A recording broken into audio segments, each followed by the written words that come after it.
Medical and nurses सब।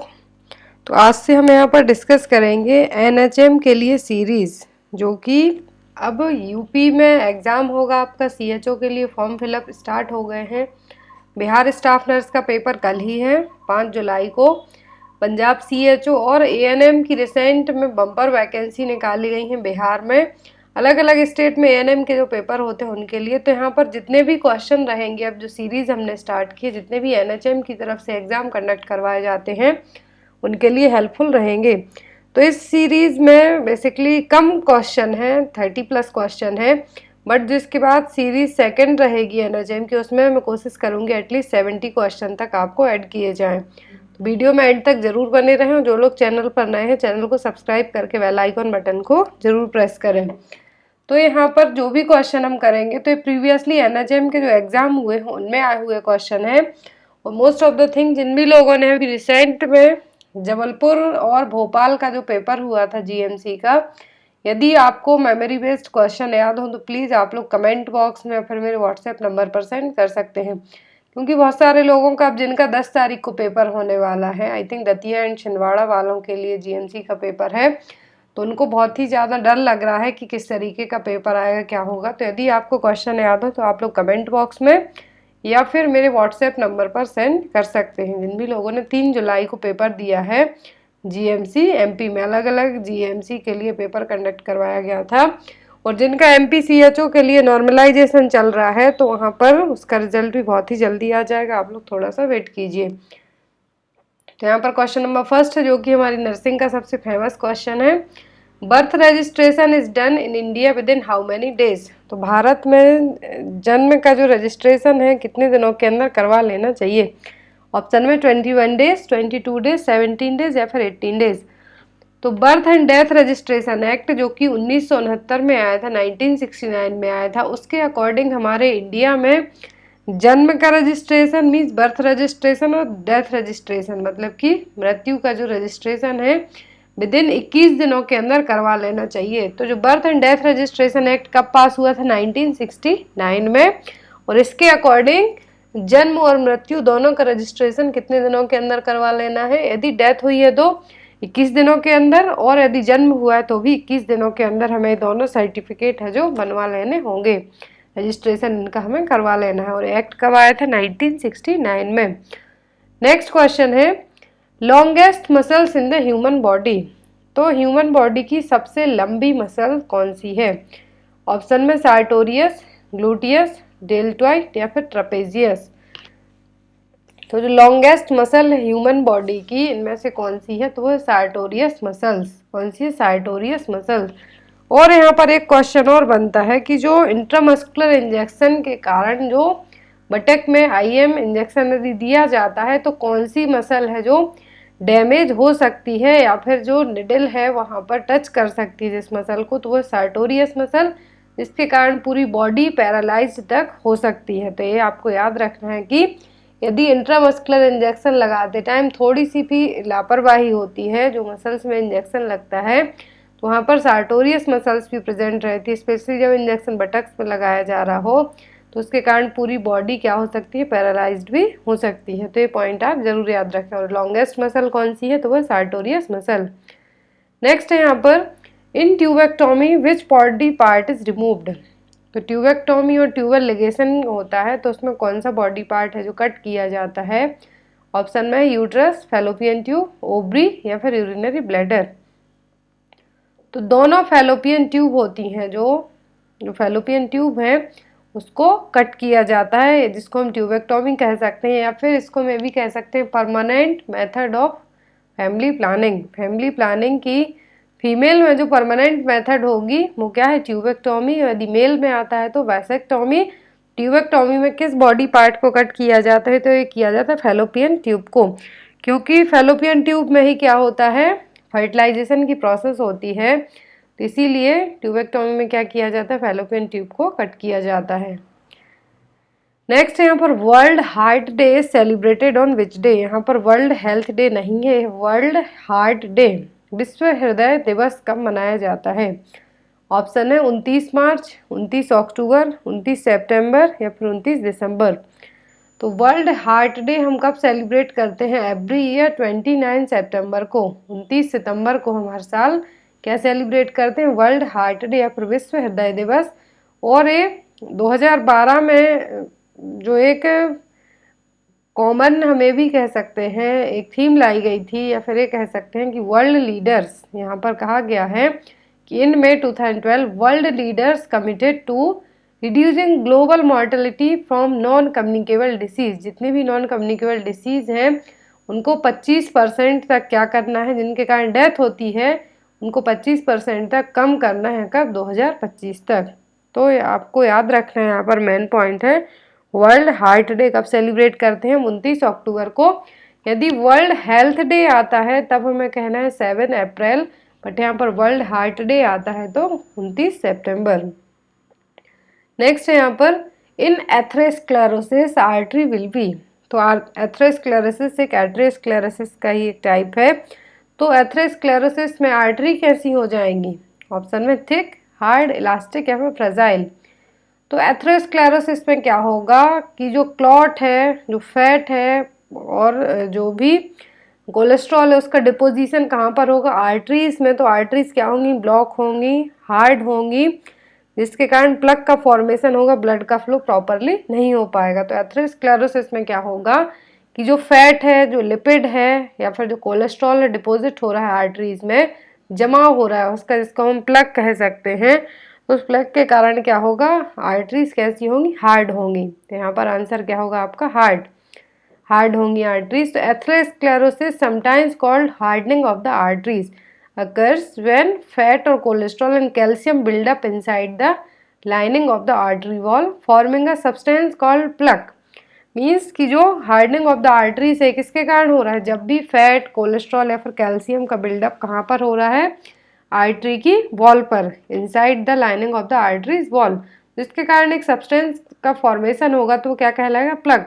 तो धीरे धीरे कैल्शियम और जो कोलेस्ट्रॉल है, फैट है, ये डिपॉजिट होते जाएगा आर्टरीज में, तो वहाँ पर क्या होगा? ब्लॉक होने लगेगा धीरे धीरे, और आर्टरी कैसी होगी? सक्रिय होती जाएगी, नैरो होती जाएगी, जिसके कारण जितने ब्लड की ज़रूरत है पूरी बॉडी वो फ्लो नहीं हो पाएगा।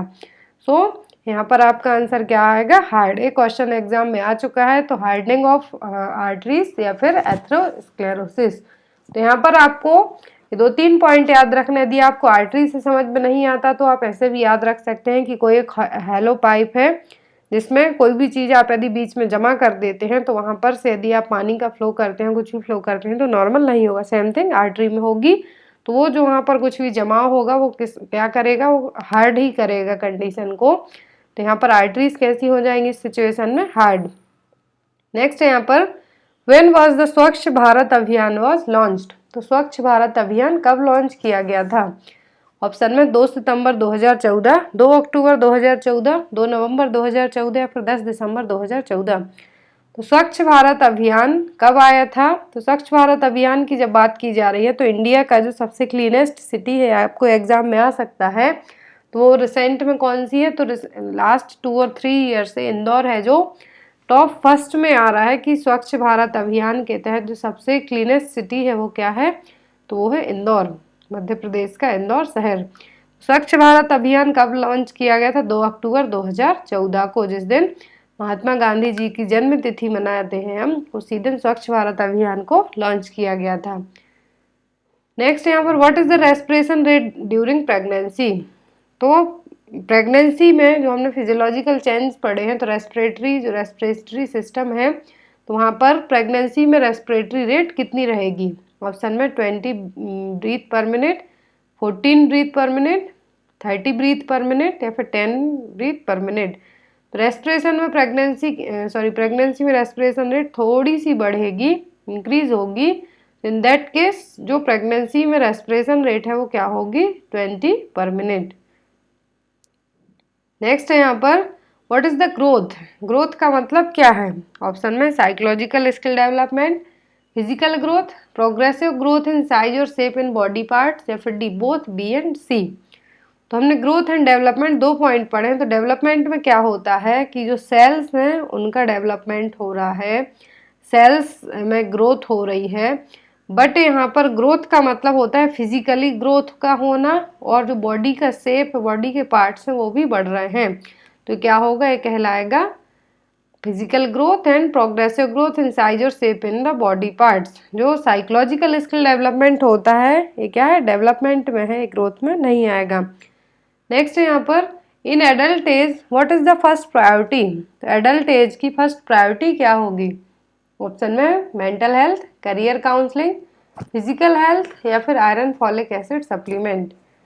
तो यहाँ पर एडल्ट एज की फर्स्ट प्रायोरिटी क्या होगी, तो वो होगी मेंटल हेल्थ, क्योंकि एडल्ट एज में मेंटली फिट रहना भी जरूरी है एज कम्पेयर टू फिजिकल के। यदि एडोलेसेंट में पूछते हैं तब फिजिकल एंड मेंटल दोनों आ सकता है, बट यहाँ पर एडल्ट एज की पूछा है तो फर्स्ट प्रायोरिटी क्या होगी, मेंटल हेल्थ।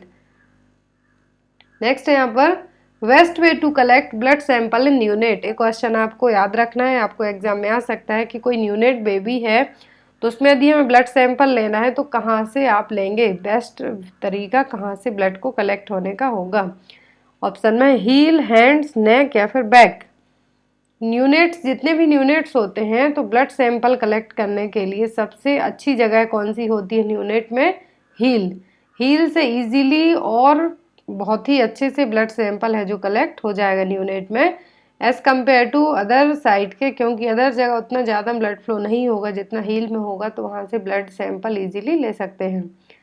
नेक्स्ट है when we can hear the baby foetal heart sound by the fetoscope. तो फीटोस्कोप के द्वारा हम बेबी का जो FHS साउंड है वो कब सुन सकते हैं। ऑप्शन में 24 वीक्स, 28 वीक्स, 20 वीक्स या फिर 14 वीक्स।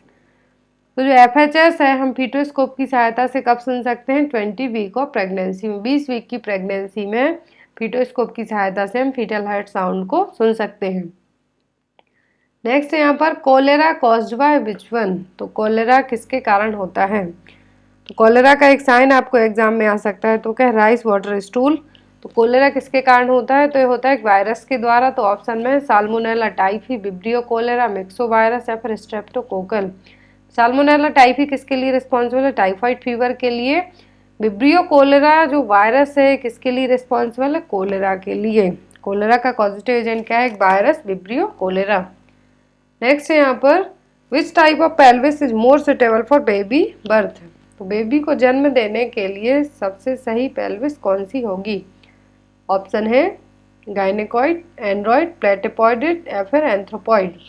तो मोस्ट सुटेबल पेल्विस रहेगी बेबी बर्थ के लिए, वो कौन सी पेल्विस होगी, वो होगी गायनेकॉइड पेल्विस, जिसको मोस्ट फेवरेबल और आइडियल पेल्विस माना जाता है बेबी बर्थ के लिए। नेक्स्ट क्वेश्चन की तरफ मूव करेंगे हम। Baby can sit without support at which month.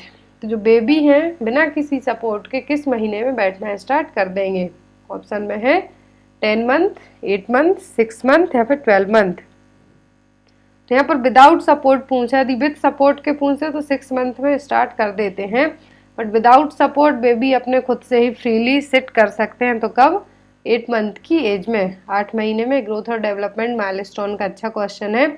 आपको यहाँ या तो ये क्वेश्चन आ सकता है कि किस एज में बेबी बिना सपोर्ट के बैठ सकते हैं, या फिर ये क्वेश्चन आ सकता है कि बेबी बिना किसी सपोर्ट के वॉक कब कर सकते हैं, स्टेयर क्लाइंब कब कर सकते हैं। तो ये माइलस्टोन आप याद रखें।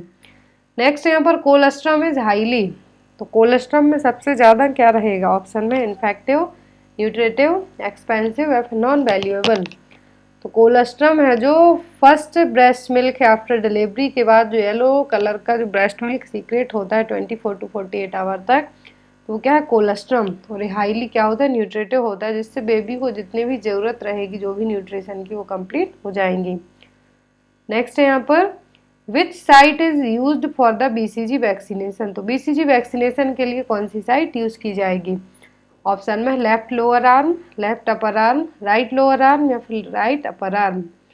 तो बैसिलस कालमेटी ग्यूरिन, इसका फुल फॉर्म भी याद रखें, एग्जाम में आपको आ सकता है। BCG का फुल फॉर्म क्या है, बैसिलस कालमेटी ग्यूरिन। तो BCG वैक्सीन किसके लिए दी जाती है, और ये एट द बर्थ दी जाने वाली वैक्सीन में से एक वैक्सीन है। एट द बर्थ 3 वैक्सीन दी जाती हैं, BCG, hepatitis B and OPV, oral polio vaccine. एक इंजेक्शन दिया जाता है, वो दिया जाता है विटामिन K का इंजेक्शन। तो BCG वैक्सीन के लिए कौन सी साइट बेस्ट होती है? वो होती है लेफ्ट अपर आर्म में, इंट्राडर्मल रूट के थ्रू दी जाती है और लाइफ लॉन्ग इसका स्कार है जो रहता है लेफ्ट अपर आर्म पर। आप बेबीज में चाहें तो इसको देख सकते हैं। किसके प्रिवेंशन के लिए दी जाती है? ट्यूबरक्लोसिस के प्रिवेंशन के लिए। और बीसीजी कहाँ पर दी जाती है? लेफ्ट अपर आर्म में, इंट्राडर्मल रूट के थ्रू। और बीसीजी का जो स्कार फॉर्मेशन होता है, ओनली ऐसी वैक्सीन है जिसका लाइफ टाइम स्कार है जो हाथ पर बना रहेगा। नेक्स्ट है पीपीआईयूडी मीन्स, तो पीपीआईयूडी का मतलब होता है पोस्टपार्टम इंट्रायूट्राइन डिवाइस। पीपीआईयूडी का मतलब क्या है? Postpartum intrauterine device. नेक्स्ट आया है, if menstrual cycle length is 28 days that means ovulation occurs on which days. यदि मेंस्ट्रुएशन साइकिल की लेंथ है जो 28 दिन है, मतलब एवरी 28 डेज में आपका पीरियड्स आ जाता है, तो ओवुलेशन कब होगा? एग रिलीज कब होगा? ओवा कब रिलीज होगा? ऑप्शन में 16 डेज, 14 डेज, 18 डेज या फिर 21 डेज। तो ओवुलेशन है जो कब होगा?